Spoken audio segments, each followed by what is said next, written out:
नमस्कार।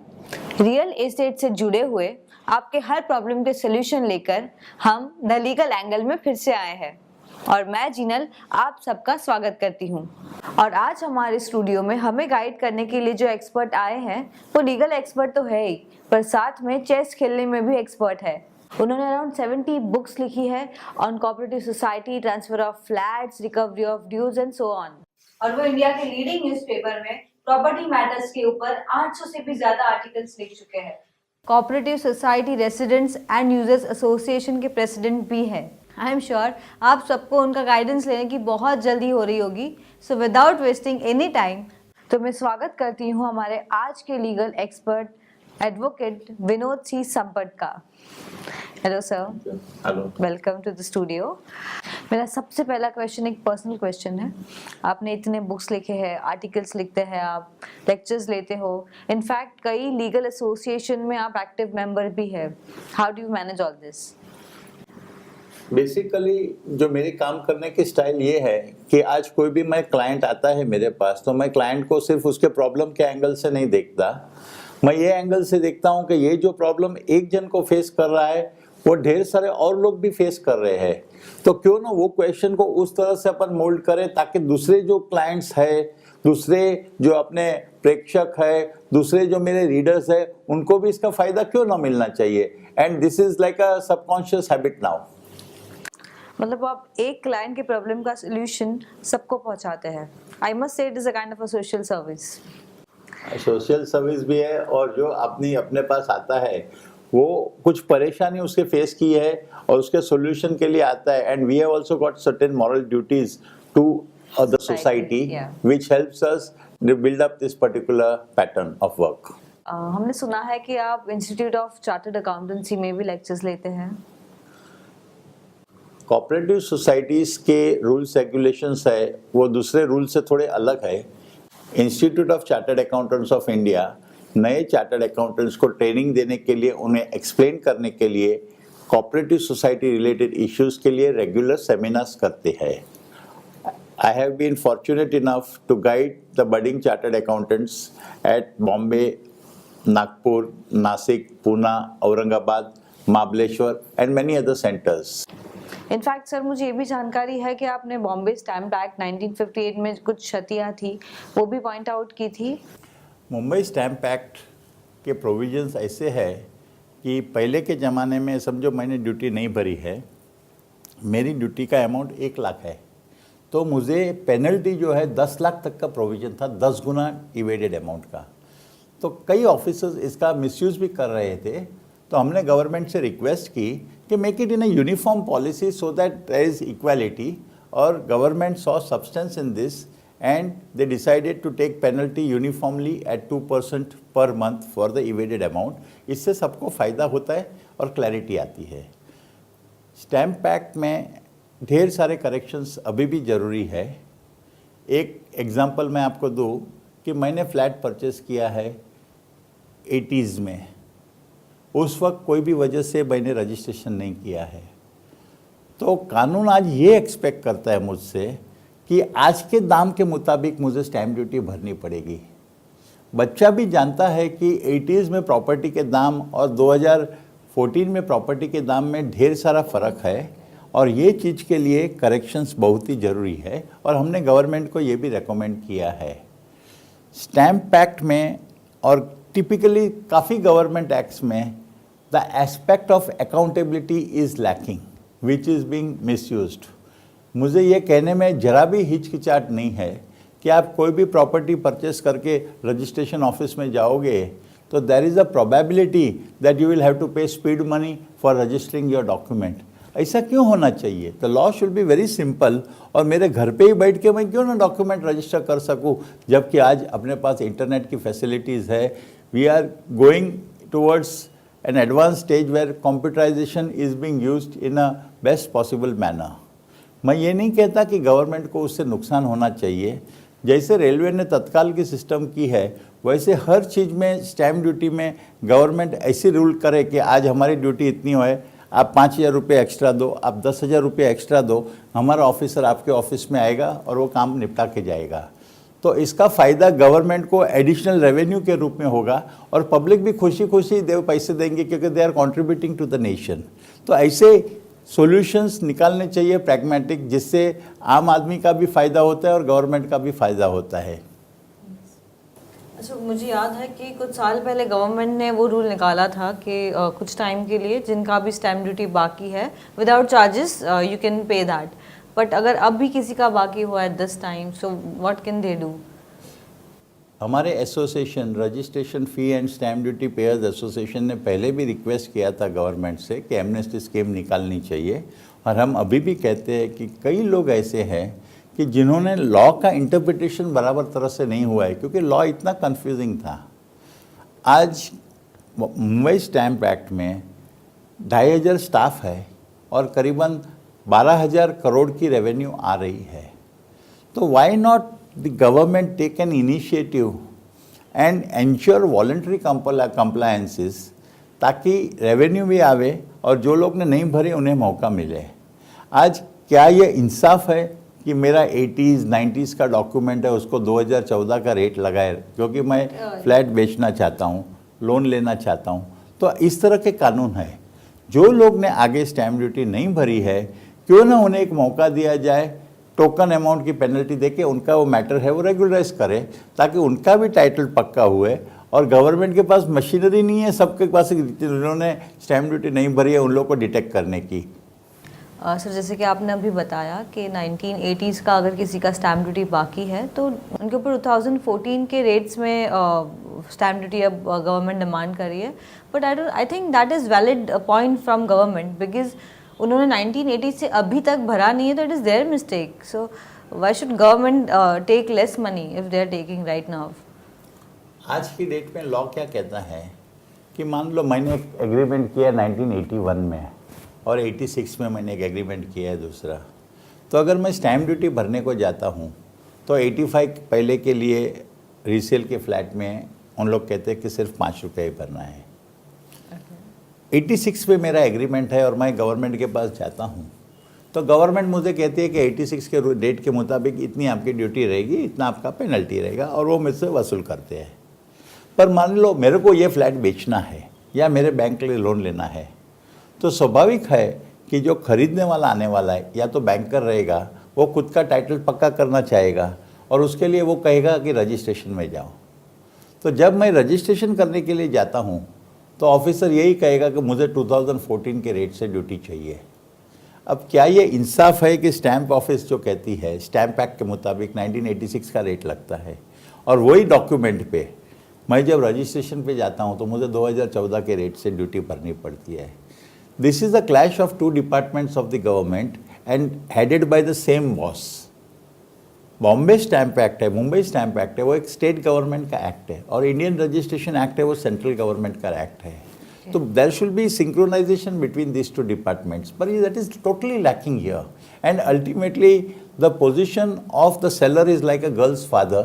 He has to bow down and comply with the dictates of the government because he has no alternative. आजकल एक और word है which I keep on hearing, that is redevelopment. I think हर जगह पे properties का redevelopment हो रहा है। सबसे पहले तो मैं ये कहूँगा कि गलती से भी बिल्डर के लफ्ज़ का विश्वास मत करना। You have to do independent research. You should know what are your strong points, what are your weak points. अगर आपको राइट आउटपुट चाहिए तो पहले प्रॉपर्टी कार्ड आपके नाम पे ट्रांसफ़र करवा लीजिए। हो सकता है आप वो फ्लैट में 50 साल से रह रहे हो, पर प्रॉपर्टी जो कार्ड गवर्नमेंट रिकॉर्ड में है वो आपके सोसाइटी के नाम का नहीं है। गवर्नमेंट उसे ही रिकॉग्नाइज करेगा रीडेवलपमेंट में जिसके नाम की प्रॉपर्टी है। प्रॉपर्टी कार्ड सोसाइटी के नाम का करवाने के लिए सोसाइटी को आगे वाले बिल्डर से पहले कन्वेंस लेना चाहिए। कन्वेंस लेने के बाद में वो सिटी सर्वे ऑफिस में डॉक्यूमेंट सबमिट करके प्रॉपर्टी कार्ड में सोसाइटी का नाम लाना चाहिए। जब तक प्रॉपर्टी कार्ड में सोसाइटी का नाम नहीं आएगा तब तक कोई भी बिल्डर रीडेवलपमेंट में मेजर इन्वॉल्वमेंट नहीं रखेगा। आजकल ट्रेंड क्या है बिल्डर्स का, सोसाइटी को 2 लाख 5 लाख रुपया दे देते हैं और एक टोकन एग्रीमेंट कर लेते हैं। मान लो सोसाइटी में 100 फ्लैट है, टोटल वैल्यू प्रॉपर्टी की 200 करोड़ रुपया होती है, एक एक फ्लैट 2 करोड़ के हिसाब से गिने तो 200 करोड़ का माल का कॉन्ट्रैक्ट वो सिर्फ 5-10 लाख रुपया देके कर लेता है और अटका देता है, ताकि सोसाइटी को रीडेवलपमेंट में जब भी जाना है तभी वही बिल्डर के साथ जाना पड़ता है। आपके प्रॉब्लम्स को हम ऐसे ही सॉल्व करने वाले हैं, लेकिन एक छोटे से ब्रेक के बाद। Welcome back to legal angle. Point number 1, as a society when you go, always have an exit clause in the agreement कि अगर बिल्डर ने इतने वक्त में ये नहीं किया तो वी आर फ्री। आपको प्रॉपर्टी का पूरा होमवर्क करना चाहिए, कितना कंस्ट्रक्शन उस पर पॉसिबल है। नॉर्मली सिटी में 1.33 FSI है, मुंबई सिटी में 1.33 FSI है और सबब्स में 1 FSI है, उसके अलावा 1 TDR है। अभी लेटेस्ट कंसेप्ट आया है फंजिबल का। सबर्बन एरिया में 2.70 construction is possible, 1 FSI, 1 TDR, 0.35 fungible FSI and 0.35 fungible TDR। ये एक नॉर्मल वे में, पर प्रॉपर्टी को समझो कई अलग तरह से डेवलप करते हैं तो ज़्यादा FSI मिलता है। जैसे कि मैंने सुना है ओबेरॉय होटल्स है, उसको 9 FSI मिली है। अगर प्रॉपर्टी को स्कूल्स के लिए बांधा जाए तो ज़्यादा FSI मिलती है। आज म्हाडा की प्रॉपर्टी है तो उसको ज़्यादा FSI मिलती है। ऐसे वो technical point will very on the type of property. तो आपको एक बार वो मालूम गिर गया कि कितना कंस्ट्रक्शन पॉसिबल है तो ही आप अच्छी ऑफ़र आपको मिल सके। ये चीज़ जानकारी के लिए आपको प्रोजेक्ट मैनेजमेंट कंसल्टेंट अपॉइंट करना चाहिए और उससे फिजिबिलिटी रिपोर्ट लेना चाहिए। सो यू नो कि बिल्डर का प्रॉफिट कितना होने वाला है। आज माध्यम इतने ओपन हो गए कि what is the construction cost, what is the FSI, what is the selling rate, उसके मुताबिक एक प्रॉपर प्रोजेक्ट रिपोर्ट बना के you know what will be the reasonable margin of the builder, you know what is the construction cost, and on that basis you have to invite offers. You can demand money. You will be able to demand in a comfortable manner only if you have done the proper homework. तो ये homework आपको पहले करना चाहिए। Normally हम ये देखते हैं कि रीडेवलपमेंट की बात आती है तो 2-3 मेंबर्स सिर्फ बोलते हैं, बाकी के सब हाँ में हाँ मिलाते हैं और पर्सनल इन्वॉल्वमेंट और इंटरेक्शंस बहुत कम होता है। और टेक्निकल क्वेश्चंस जो है that plays a very vital role. Income tax की लायबिलिटीज़ क्या आएगी, स्टैम्प ड्यूटी की लायबिलिटी क्या आएगी, मैंडेटरी ओपन स्पेस कितना मिलेगा। अगर बिल्डर आके मुझे कहता है कि मैं आपको 25% एक्स्ट्रा एरिया दूंगा और दूसरा बिल्डर आके मेरे को बोलता है कि मैं आपको 22% इंक्रीज दूंगा पर I will retain your old height, तो I will advise the society go for the second builder because the thing has to be measured not just in terms of length and breadth. पहले के ज़माने में Heights 12 foot तक की रहती थी, दरवाज़ा रहता था, दरवाज़ा के ऊपर वेंटिलेशन होता था। आज के नए बिल्डिंग में रेयरली आपको दरवाज़ा के ऊपर वेंटिलेशन दिखेगा। नए construction by and large 9 foot का फ्लैट देते हैं। बिल्डर तो यहाँ तक गिनती करते हैं 4 टू फ्लोर की हाइट और स्लैब टू स्लैब वो 1 इंच की भी बिल्डर लोग गिनती करते हैं। तो अपने लिए as a society long term क्या मिलने वाला है वो इम्पॉर्टेंट है। बिल्डर के लिए घर सिर्फ घर है। House is not made just of cement, sand, steel और कंक्रीट। फ्लैट परचेजर के लिए एक इंटीमेसी है, एक अपनापन है, a feeling of one's possessiveness is involve in a flat. These things just cannot be measured in terms of money. So मेरा आपसे यही रिक्वेस्ट रहेगा कि अगर आपकी सोसाइटी रीडेवलपमेंट में जा रही है तो आपको प्रॉपर होमवर्क करना है।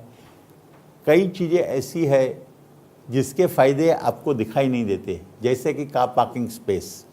आज आपको बिल्डर सिर्फ फ्लैट का जगह देगा, पार्किंग के लिए जगह नहीं देगा, तो रोज़ के आपके पड़ोसी के साथ जो है संबंध बिगड़ने वाले हैं। आपके बच्चे खेलने के लिए ओपन स्पेस चाहिए, तो you have to ensure that these things are available. Builder सिर्फ पैसे के एंगल से सोचेगा, बिल्डर की सोच अलग है, अपनी सोच अलग है। Builder is a visiting faculty in the life of the builder. उसकी शादी प्रॉपर्टी के साथ सिर्फ 3 साल या 4 साल के लिए है, पर आपको पूरी ज़िंदगी वो प्रॉपर्टी पे निकालने वाले भी कई इंस्टेंसेस रहते हैं।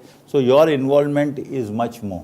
आज बिल्डर एक टोकन अमाउंट लेके बड़ी प्रॉपर्टी 100-200 करोड़ की ब्लॉक कर लेता है और कल लिटिगेशन होगा तो बिल्डर का हाथ भारी रहने वाला है, क्योंकि उसके पास थोड़े डॉक्यूमेंट्स हैं और लिटिगेशन चीज़ ऐसी आती है जिससे प्रॉपर्टी की वैल्यू सब्सटेंशियली लो हो जाती है।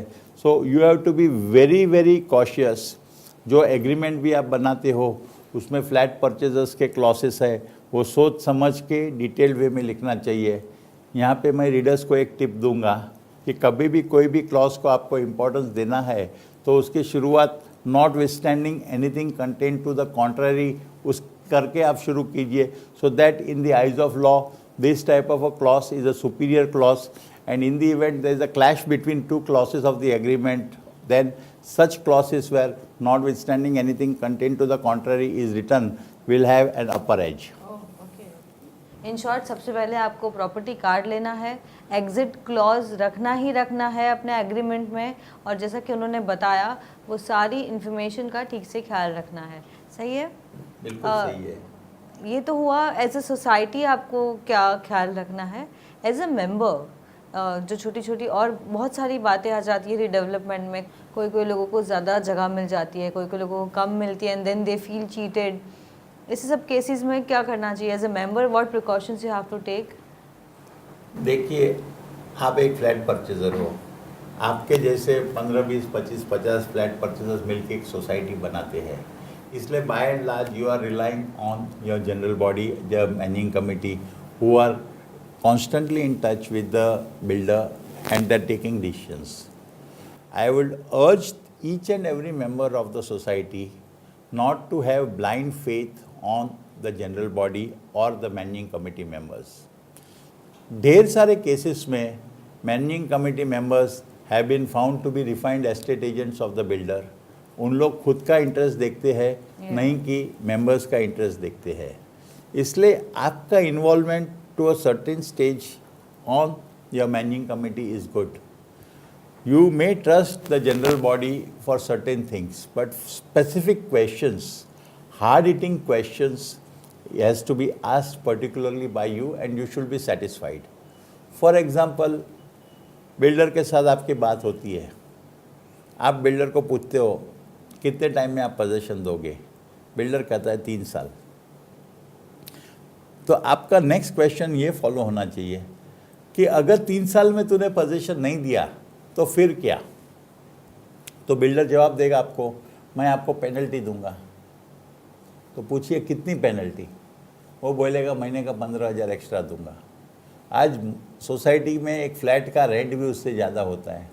आपके 2 करोड़ के प्रोजेक्ट के सामने वो 15,000 महीने का दे रहा है, तो आपका क्या फ़ायदा है? उतना पैसा बैंक में रखोगे तो भी आपको ढेर सारा ब्याज मिलने वाला है। और उससे पूछिए कि चलो आपने 6 महीने तक पेनल्टी दी, फिर भी आप प्रोजेक्ट कंप्लीट ना कर सके तो क्या? तो इस तरह से आपके क्वेश्चंस आते हैं, they have to be specific questions. आज बिल्डर प्रोजेक्ट में फेल क्यों होते हैं? क्योंकि उन लोग के पास राइट कैपिटल नहीं रहती। इसलिए प्रोजेक्ट पे एग्रीमेंट साइन करने से पहले आपको उसके पास से प्रॉपर्टी के आईओडी चेक करनी चाहिए, और जो पैसा लगने वाले हैं मेजर एक्सपेंसेस फॉर कंस्ट्रक्शन, जैसे कि परचेज ऑफ टीडीआर हैं, जैसे कि बैंक गारंटी है, तो प्रोजेक्ट में वो खाली करने से पहले आपको ये सब चीज़ सोसाइटी लेवल पे ले लेनी चाहिए, ताकि builder by chance project delay भी करता है या कोई भी प्रॉब्लम आते हैं तो बिल्डर का कैपिटल पहले से ब्लॉक हो जाए। This is one of the precautions. आज एग्रीमेंट में आपको कहा जाएगा कि मैं आपको 1000 स्क्वायर फीट का फ्लैट देता हूँ, पर प्लान उसने 600 का ही डाला रहेगा, तो आपको वो 1000 कहाँ से देगा? तो आपको प्लान भी एग्रीमेंट के साथ में लगवाना चाहिए और उसके आर्किटेक्ट के थ्रू सर्टिफाई करवाना चाहिए कि ये फ्लैट 1000 स्क्वायर फीट का ही बनेगा। अभी क्या होता है कि कई बार म्यूनसिपल अथॉरिटीज़ बोलती है कि थोड़ा वेरिएशन आएगा फ्लैट में, तो आपको समझो आपके एरिया का दाम है 25,000 रुपया, तो आपको इंसिस्ट करना है कि 3 साल के बाद में 25 का 30 जाने वाला है। तो बाई चांस एरिया वो कम करता है तो उसको 50,000 रुपया पर स्क्वायर फीट के हिसाब से आपको कॉम्पेंसेट करना पड़ेगा। वैसे क्लॉसेस एग्रीमेंट में डालने चाहिए। एग्रीमेंट करते वक्त अपने को उनसे स्पेसिफिक बात करनी चाहिए कि कोई भी एक्सपेंस रहेगा डायरेक्टली एंड और indirectly related to redevelopment construction, तो वो सारे expenses today and in future will have to be incurred by you, और अगर हमें खर्चना पड़ेगा तो with legal expenses will recover it from you. Normally क्या होता है, आज गवर्नमेंट ऑफिसर को कोई स्पीड मनी दे देवे तो वो कागज़ पे बैठ जावे और वो एक्शन ना लेवे, 2-3 साल में बिल्डर चला जाएगा और फिर जो है वो नोटिस आएगी तो नतीजा आपको ही भरना पड़ेगा। प्रॉपर्टी लाइन में most important document at the stage of redevelopment is building completion certificate. आपको टोटल कंस्ट्रक्शन जो होता है उसका 10% माल उसके पास से लीन के रूप में अपने पास रखना चाहिए, ताकि कल फ्यूचर में कोई भी कॉम्प्लिकेशंस आए तो ये 10% माल आप बेच के उसमें से पूरी कंस्ट्रक्शन फॉर्मेलिटीज़ कंप्लीट कर लेवे। आई होप आज के हमारे व्यूअर्स के क्वेश्चन से और हमारे एक्सपर्ट के आंसर से आपको भी बहुत मदद मिली हो। ऐसे ही बहुत सारे क्वेश्चन आंसर्स लेके हम फिर से आएंगे। तब तक के लिए आपके फीडबैक, सजेशन या क्वेरीज आप हमें स्क्रीन पर दी गई जानकारी पे भेज सकते हैं। We will be back in next episode. तब तक के लिए स्टे लीगली फिट।